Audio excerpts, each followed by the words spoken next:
I'm actually myself, although my name on the screen is Andrew Harrison. That's because I'm sitting in Andrew's house, and Andrew is about 1.5 feet away on this side, because he is hosting me. I'm in Nottingham for the day, and therefore he is taking care of my Zoom appearance. So anything that technically goes wrong, you can blame him and not me, because I'm not doing it myself. This is an excuse. I'm very grateful indeed to Andrew for allowing me to do this on his computer, and therefore he isn't here, but he is really. He's just a bit further away. I think I'd like my first slide, Andrew, because although Alan has given me a wonderful build-up as the Lawrence Scholar, I want to say that this is also going to be my talk. And the next picture will be even more helpful, I think, because it's telling you how I began with Lawrence anonymously. Now, there's a small red volume in my parents' bookcase, which I noticed when I was, 12, 13 years old. And it was a book whose author's name I knew, even at that date, and I knew he wrote books about sex. And so I thought that would be good. I must look into that and find something exciting. And it was completely disappointing. It was just small pages, full of words. It was called The Rainbow. I put it back. Not interesting. My second encounter needs to be prefaced by an admission, that is, in the advert for this talk, there were a number of mistakes. That's very simple, Ian. My memory doesn't work as it used to. Rather than working, it prefers quite often just to fall asleep and lie down, or it allows something even worse, once described perhaps by Mark Twain. It isn't what you know or what you don't know that hurts you. It's what you do know that isn't so. And I'm now a ready source of information about information which isn't so. And my advert showed this beautifully. So I described being given a copy of a book for my 16th birthday. I wasn't. It was given to me on my 17th birthday. And the book was Sons and Lovers in Penguin. I can date that exactly because it was the year of the Sons and Lovers film.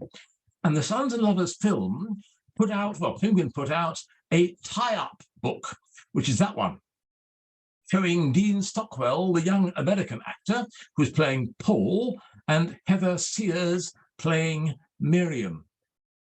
And that was the year of the Sons and Lovers film. And this is a very early example of a film tie-up. Penguin put out still an orange and white paperback costing 5 shillings, but it had a film tie-up on the front and also on the back. As early as that, film tie-ups exist. And of course, Stockwell and Heather Sears are about to kiss in some suggestive kind of hay barn, I suppose you might say. Anyway, I read Sons and Lovers, having been given it, and I was hooked. It's quite a good book for a teenager because it's full of sexual frustration. And I think I read it straight through, compelled forward. And after that, there was just no stopping me. I read Lawrence after Lawrence after Lawrence. They were all available in Penguin, or very nearly all, and only costing 3 and 6pence or 5 shillings. I read Women in Love, I read Kangaroo, I read The Trespasser. That was cheaper, being short. I remember Fantasia in that series as well. And finally, I got to reading The Rainbow in the small red volume and thought it very, very good. I also remember a discussion group when I was still at school, which was about another Penguin that came out, of course, in 1960. And we had a discussion group about this publication, and it quickly became clear that no one in the group had ever actually seen the book or even handled it in this unexpurgated form. Still, we talked for hours, the way one does at that age. Anyway, moving forward, December 61, I knew I would be going to university to in fact, study at Downing College in Cambridge, where the great Dr. F.R. Leavis was, a great Lawrence expert, book writer. My English teacher, Mr. Hunter, who was a Downing man himself, I didn't know that at the time, he suggested I try for Downing, and I got in.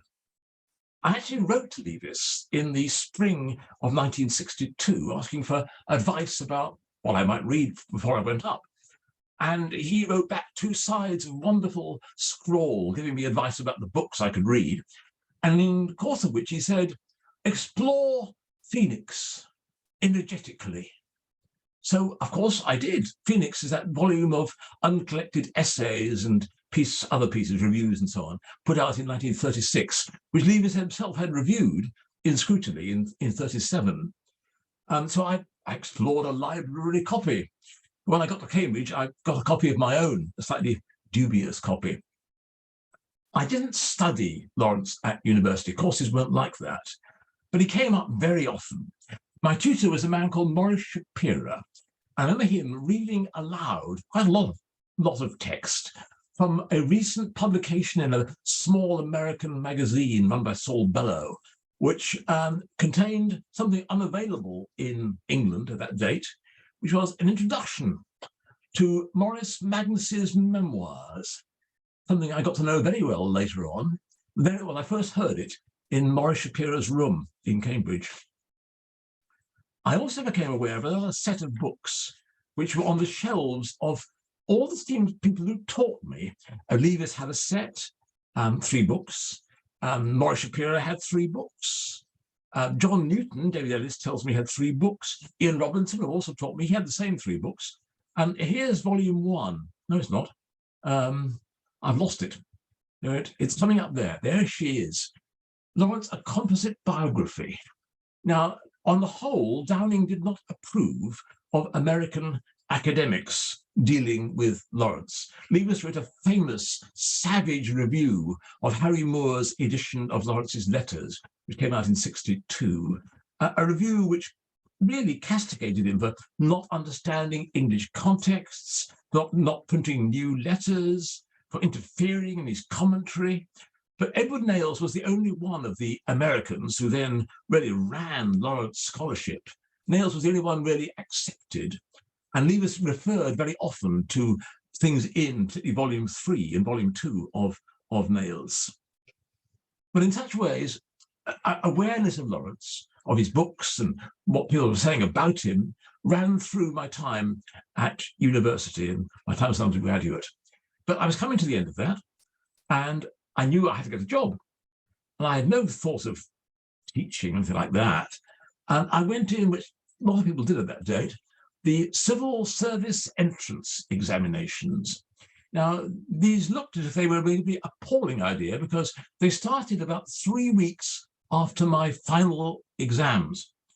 And they're going to be exam after exam. And people thought, well, that's a brutal thing to do to yourself. Well, no, actually, because when you've been studying for finals, 8 papers, 3-hour papers written in 5 days, the only thing you're really good at is doing exams. So doing 3 more exams really just, water off a duck's back. And so I did the civil service exams. But I'd also got the idea from a friend who'd seen a poster up behind the dining hall door at Downing, advertising studentships at the University of Kent at Canterbury, brand new university. It was the year they were going to have their first postgraduates and undergraduates. And the poster, having offered me studentships, well, it was useful perhaps because I was too late to ask for a grant or anything. And so I applied for a studentship. Well, I wanted to apply, but I had to get, first of all, a subject. And this is the time when an MA course at university had no taught courses at all. You had a thesis to write. And what did I write a thesis about? Well, you don't know at that age. So I knew Lawrence's work very, very well. So I thought, a thesis about Lawrence. Mentioned this to a group of my fellow students. And one of them, a very clever man called Martin Lightfoot, said, no one's ever studied Lawrence's reputation and reception. Thought, that's for me.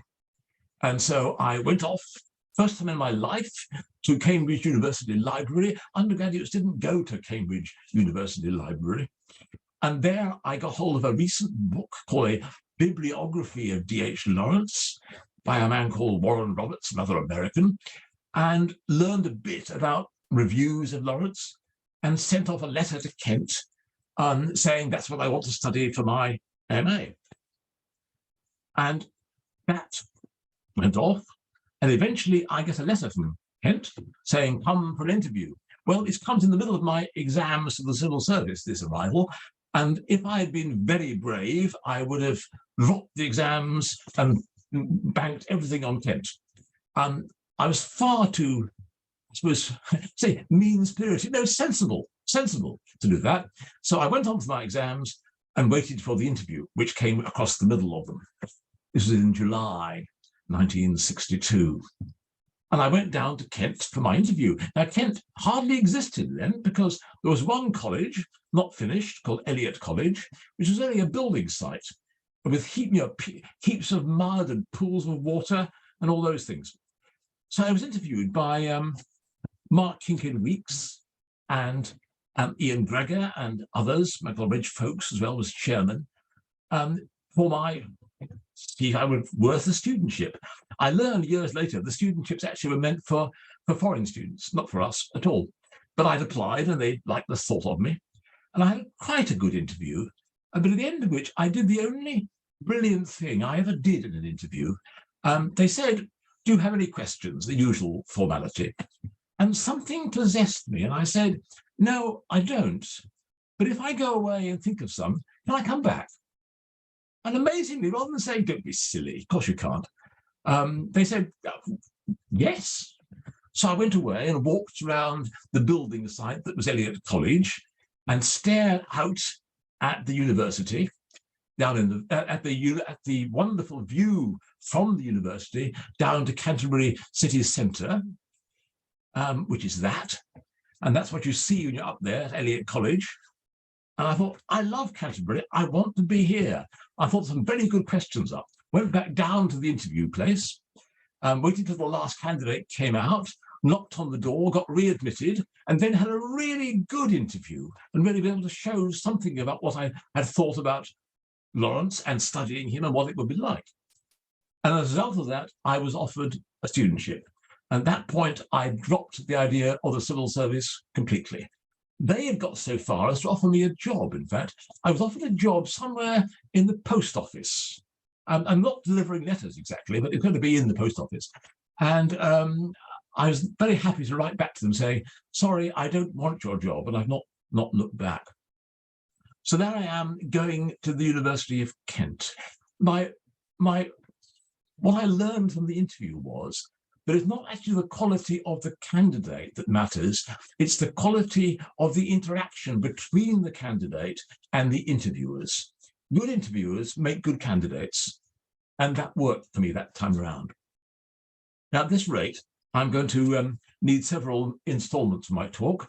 I'm only 22 when I get that studentship, and I'm 79 now. But I thought you might be interested in knowing how things were done in the old days, the amateurishness, the poster behind the dining room door you couldn't normally see, the candidate who asks, who doesn't even think of asking well, what questions to ask before the interview, wants to come back later, all that sort of stuff. But I went to Kent, and I must record something special as well.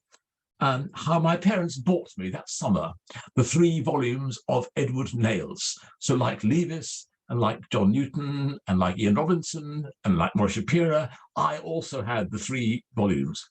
I learned a vast amount from Nales, not just about Lawrence's biography, but about how to write biography, in fact, and what to do with the materials you get. And he quoted something which I myself put into print again in 2005 in my Penguin biography of Lawrence. He quoted a bit of Sons and Lovers, and I quoted the same bit about Paul Morell being a painter. But you think about Lawrence as a writer. He worked a great deal from memory, using everybody he knew. He believed firmly in his work, that it was good and valuable, in spite of fits of depression, shrinking, everything. He believed in his work. Now, I came to learn how true that was in so many different ways about Lawrence. But Keith Sagar said something to me in Humanities Research Center in Texas a few years later. He said, you know, John, Lawrence didn't invent anything. Well, that isn't actually true, but I understand why Keith said it. I've gone past two quick things too quickly. I wasn't actually supervised by Mark Kinkin-Weeks, who's here in this picture. He was a very good influence on me, but I had to be supervised by Ian Gregor because Mark was supervising someone else. But I went on knowing Mark well as a friend then and much later too. Anyway, I'm finishing at the University of Kent. What do I do? My grant's coming to an end. And I ask my head of department what I might do. And he says, well, you could go to America. I've got friends in Charlottesville, Virginia. You could go there and you could become the lowest form of academic life in America, an instructor. That's exactly what I became, and it is the lowest form of academic life. But anyway, I had that day to get a visa for America, and a long run-up before I even knew I would be admitted.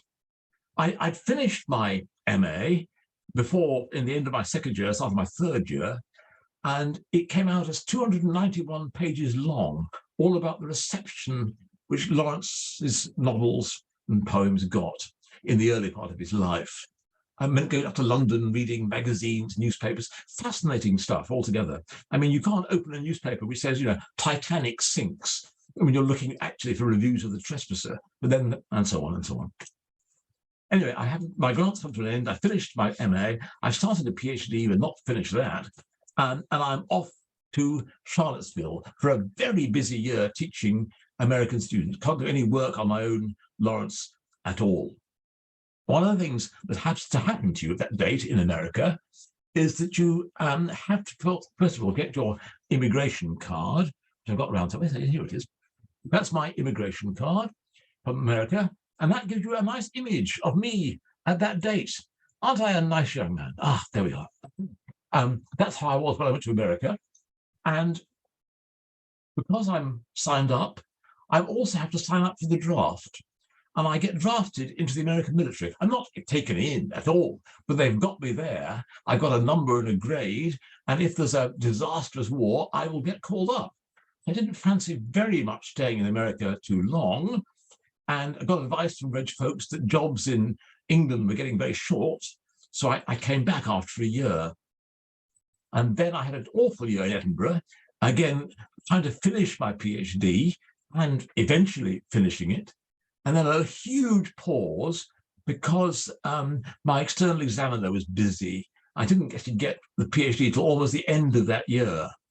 And that allowed me at least have a chance getting jobs, full-time lecturing jobs. So I got a job, first of all, at Swansea. I tried for Coleraine and didn't get that, thank goodness. But anyway, Swansea was very nice. I got this job the same day as John Turner. But I didn't get it because of my Lawrence abilities. I got it because I knew Paradise Lost. Odd story. Swansea had invented a new English course, and it was going to be based on the first year knowledge of Paradise Lost and 12 lectures. And the person who'd been put down to do it, at this point, in the summer of 1971, we now are, has said, I'm actually leaving, can't do it. And the person who would normally mean or second in command doing that was on sabbatical for a year. They desperately needed, Swansea did, someone who could teach Milton. And I was just by chance before the interview, I was asked by the head of department, what did you teach in America? Paradise Lost. Oh, you did? Oh, right.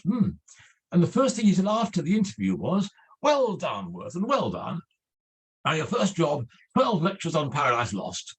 So thank goodness I had read it and taught it, because I would never have got Swansea otherwise, I think. What I've been doing in Edinburgh while waiting to do something better and was actually looking into the history of the publication of letters.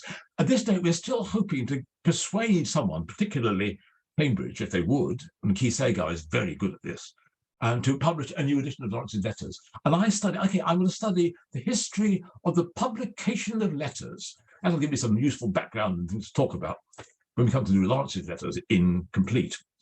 And I didn't publish any of that work. I got vast amounts of it, never done anything with it. Apart from the fact that year, I discovered a regicide called Henry Martin, whose letters were known. He was very useful. Anyway, I'm at Swansea, and during those lectures, and also having to teach everything from Chaucer to Beckett, which we did at those days, no specialisms allowed, every tutor taught everything. I had to teach all these things for the first time. I did know Lawrence work for a very long time. I didn't actually get back to Lawrence really until middle 70s. And what happened then was just, again, a sheer piece of luck. Mark Kinkin Weeks had been signed up by Cambridge to edit the Rainbow in the series. Great, he was the obvious person to do it. And he was asked, did he know anyone else who might be interested in editing? And bless him, he mentioned me. And Jim Bolton wrote to me, offering me either The Lost Girl or Aaron's Rod. Now, this time I knew that I was doing a bit more. And so I looked up the bibliography and found that Aaron's Rod, there was no manuscript, only some typescripts and a first edition. Doesn't sound very interesting. The Lost Girl, though, was clearly a jungle of manuscripts and texts and typescripts. I thought, that's it, I'll do that. So I came to do The Lost Girl because it looked interesting and peculiar, and I would learn a lot about Lawrence by doing it. And I think I did too. It was very, very helpful there. And things, again, I learned from Edward Nails about researching. I was able to use there, well, really researching The Lost Girl and the background of Eastwood. It was a great way to start an editing project. Editing is often regarded as for dry as dust scholars. You wouldn't edit, would you? People thought much less of me for editing. When I was at Swansea trying to get promotion, I learned that single-authored books counted 10 on the scale, and edition counted 1 on the scale. So you had to edit 10 editions to get as good as a book, which is absurd, of course. Anyway, that's how it was. Editing, though, takes you, or can take you, very, very close to the author's words on the page, and in particular, what the man is doing, particularly when revising those words. I learned various things over the years. For example, normally when you get a printed text, and it's different, say, from the manuscript, and then if the words are different, that is clearly an author making the change. If the punctuation is different, probably a typist, or a printer. Not true. I had once a printer, I think it was Women in Love, who read the word spring in the copy text he'd been given and printed the word summer, probably thinking of his summer holidays at the time. But that proved to me that anything could be changed by a printer as well, not just by an editor or by an author. Because normally the people think, well, that must have been Lawrence in manuscript or in proof or in a typescript correction. So those things you learn by editing. You also learn that punctuation itself can be very, very important. Who would have thought that a dash was important? Well, it is. If you're studying a play written at that period, up to the First World War, there's a convention operating, which says a speech in a play that ends with a dash shows that someone else interrupts. A speech that ends with 3 dots is a speech that just tails off into silence, as it were. And by the 1960s, this wasn't known anymore. So when they came to do the typescripts for printing the plays of Lawrence, particularly The Daughter-in-Law, for the first time, they did not understand what they were handling and removed dashes and put in dots instead. So the whole dynamic of a scene together, it goes wrong. You don't see who's interrupting. Anyway, that kind of thing you learn. But also even full stops matter. when Lawrence writes Women in Love, Hermione as a character is interesting the way she doesn't use, or Lawrence doesn't use, question marks. She says things like, do you? She doesn't say, do you? She says, do you? And other sentences like that, which end like, is it? Is he? Does he? Now, that kind of remark always was changed by printers to a question mark, which clearly is. No, it's not. A question shows you involving yourself with the character you're talking to. The full stop shows you not involving yourself. Editor is able to recover those things, has to recover those things. One gets very close indeed to the writer's way of writing, to their imaginings. So that's the kind of thing which shows that editing is actually, well, can be an interesting subject. A vast amount of it is sheer toil. I'm never very good as an editor, and you need a habit of complete consistency, which I don't have, and a habit of never missing anything, which I don't have. I was saved from error after error by my good friend, then working for CUP, called Lindith Vasey. She got me past many problems. I was never in her league as an editor, but she knew what she was doing. I can show you another picture, which might be helpful. That's a picture. That shows Lawrence editors all together. Lindith Vasey is the dark-haired woman in the middle. Behind her against the door is me. But working from the left, there's a man called John Grover, you won't know, and then Christopher Polnitz, Howard Mills. The big fat man in the front is, of course, the one who has got fat on Lawrence, and that's Gerald Pollinger. And on Lynn's left, there's George Donaldson, Mara Kalnins, Mark Kincaid-Weeks, Paul Eggert, David Ellis. So that's a group, and I put The Lost Girl there because my first editing publication, the one which I owe Lynn particularly for. And that's how editors got together. The man called John Grover is there for an odd reason. He owned the last chapter of the manuscript of Kangaroo. And he wanted, therefore, to edit the novel for Cambridge. The rest of the manuscript is in Texas.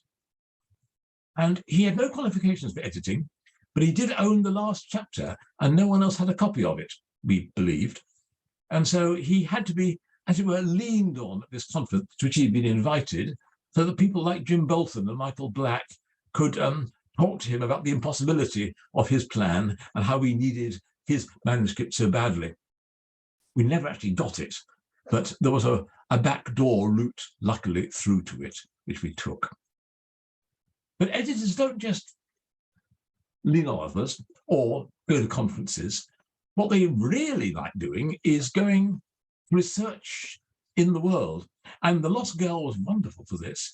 It took me to a place called Piccinisco in central Italy. Wonderful, peculiar, tiny place where Lawrence and Frida camped for about, 10 days before retreating down to the flatlands again. But Piccinisco was wonderful for them, and going there was an amazing research experience.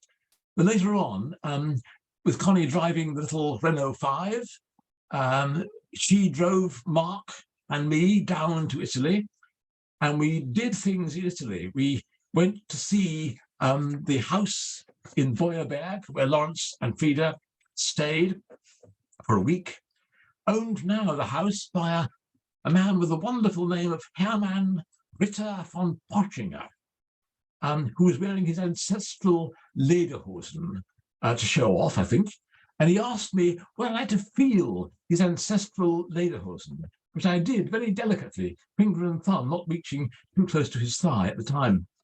That was an incidental pleasure, but it was trips down like that to Mark were quite extraordinary. And then going and writing footnotes as a result of that trip, having learned so much about how Lawrence and Frida behaved as they went across the Alps in particular and down finally to Lake Garda. But of course, the research that also, for me, at that day counted even more was coming to Eastwood. I learned so much about Eastwood and the place. I knew Eastwood better than any place I'd ever lived in, and I knew Lawrence's family better than my own family. And then, of course, I was able to start coming to meetings of the Lawrence Society. And I'm still honoured that you chose me to be your president for many years. But the best thing I ever did, I'm sure, with Lawrence, and the most carefully researched, and for what a lot of this research actually feeds into, is the first volume of the Cambridge biography. I wrote this alongside Mark and David Ellis. So that picture shows the three of us in one picture together.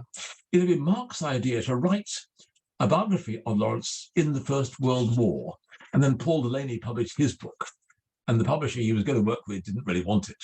Michael Black wanted, from Cambridge, wanted Mark to write a complete big life of Lawrence. Well, Mark wanted to do the war time, but not the rest of it. But he had this knowledge of a young man, younger than him, who had worked in Eastwood and knew the shops so well up and down Eastwood and up and down the Nottingham Road, called John Worthen, and could see you write the first volume.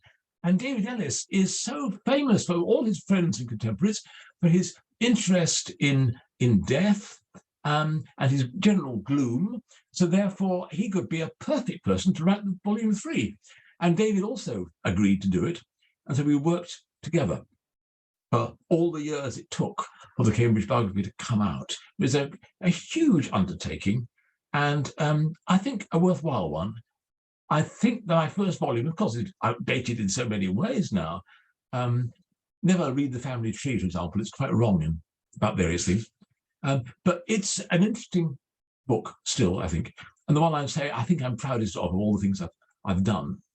But 2 years before it came out, I published another kind of book. It was called Lawrence, A Literary Life, which I suspect no one these days will have read. I know one person who has. And it's a study of how Lawrence earned his living as a professional writer, which no one had ever done before. And this was a huge help for my understanding of Lawrence, but also of any other person whose biography I came to write. Studying a writer's earnings is nearly always productive. Sometimes it's actually crucial.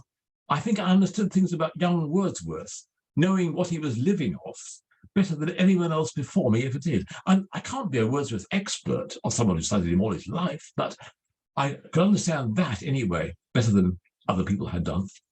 Thank you for showing me that, Lawrence, because he did. I've done a few things over the years which were not Lawrence related. One I wrote, that's what's called The Gang. That was my first attempt to do another kind of biography altogether, which was about a group of people. I learned doing the Cambridge biography of Lawrence that, of course, you can't just study this one person. There are circles and circles and circles. And sometimes the circles actually are not just waves around you, but great crashing breakers. And you've got to know a good deal about those people or to write about this person. And sometimes to see this person as always the center is wrong. And so this book really took me into a number of people in considerable depth. I'm also showing you this picture quite out of self-regard, really, because I found the illustration digging through picture after picture from the period in Kendall and finding this one. The original is about 2 inches by 3 inches. And so it's been hugely magnified here to give me an idea of this group of people sitting out in the countryside and having a meal. But I knew when I was going to take retirement that I was going to write biographies. I decided to go at the age of 60 so that I could write more and not just books that would count in my department's research exercise. And I knew I wanted to write a book about a musician who I knew would be Robert Schumann. I also thought that I wanted to write, or I believed I should write, the biography of a woman. And that was probably going to be Frida Lawrence. And then I wanted to write something about Henry Martyn, the person I discovered in Edinburgh all those years before. I didn't know what.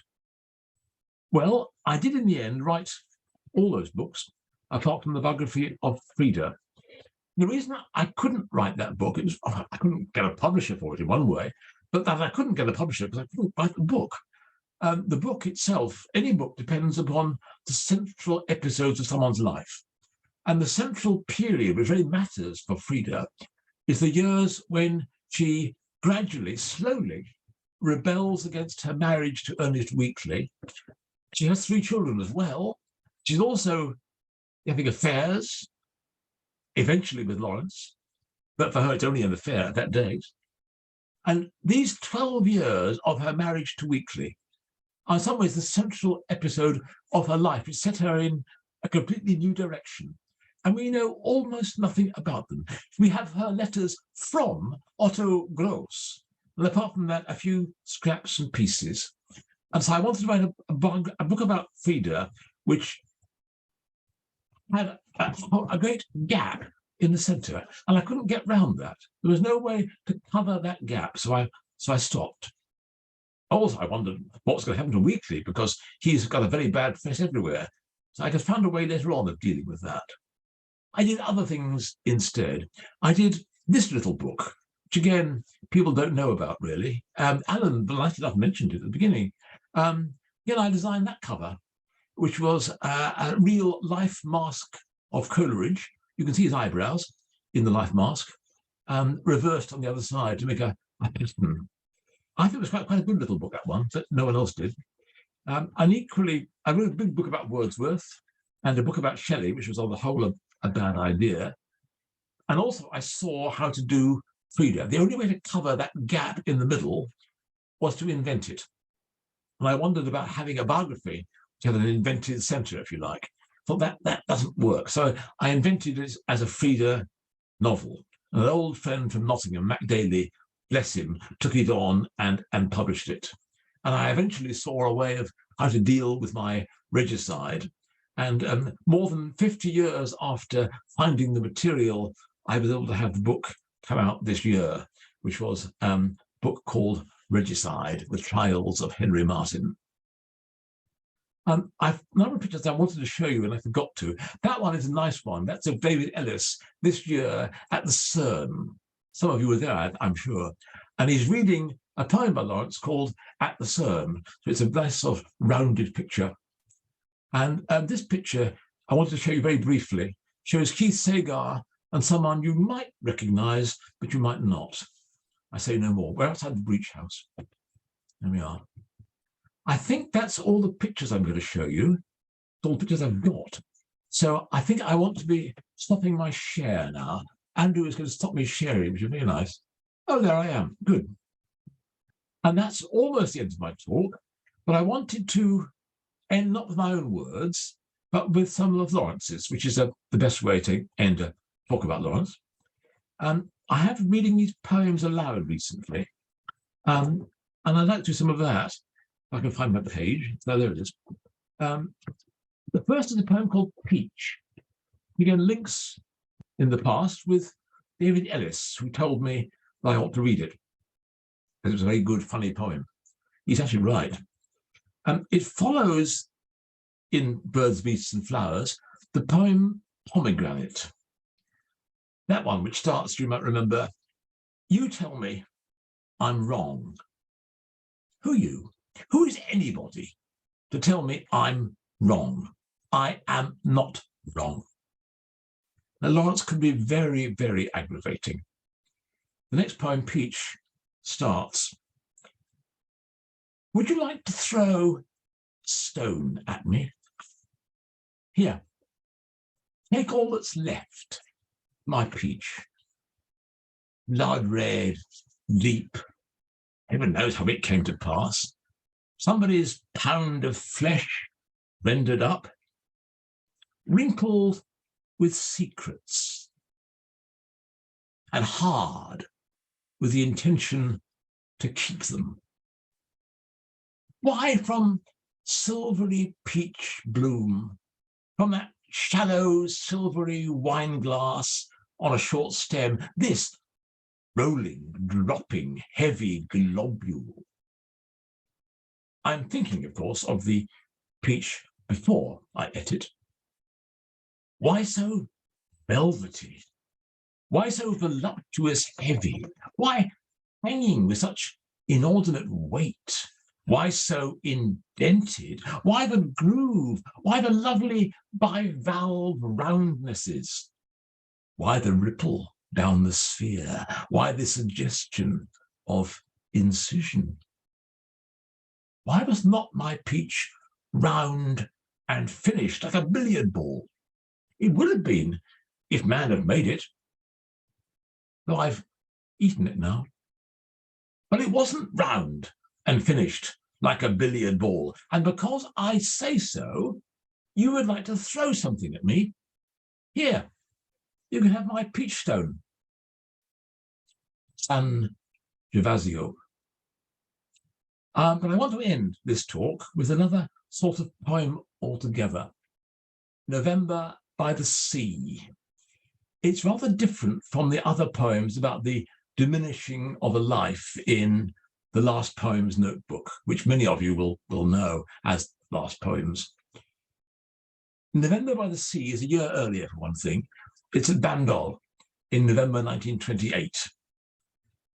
But Lawrence says, at the base of the lower brain, he knows instinctively he is setting just as his heart between my ribs does. He knows very well what's happening to him.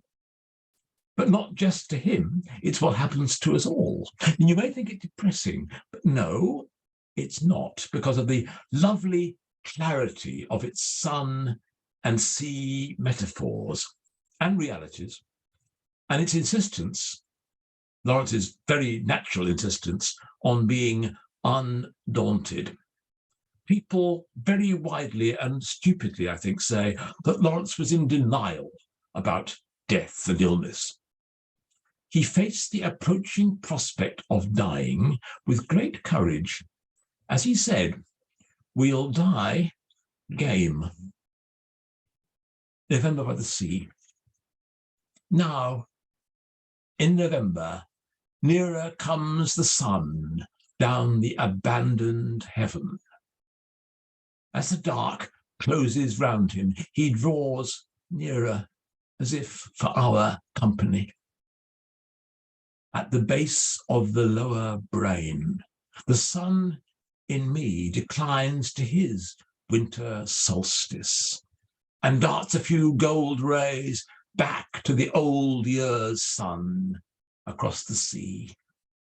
A few gold rays thickening down to red as the sun of my soul is setting fierce and undaunted, wintry, but setting behind the sounding sea between my ribs. The wide sea winds and the dark, winter and the great day sun, and the sun in my soul sinks to setting, and the winter solstice. Downward they race in decline, my sun and the great gold sun. And I think that is rich and wonderful, but it needs no commentary from me. So I think that's an ending. I go on living with and without Lawrence, but not talking or writing so much about him now. Reading aloud works better for me. Thank you. Thank you again, Andrew. Pleasure.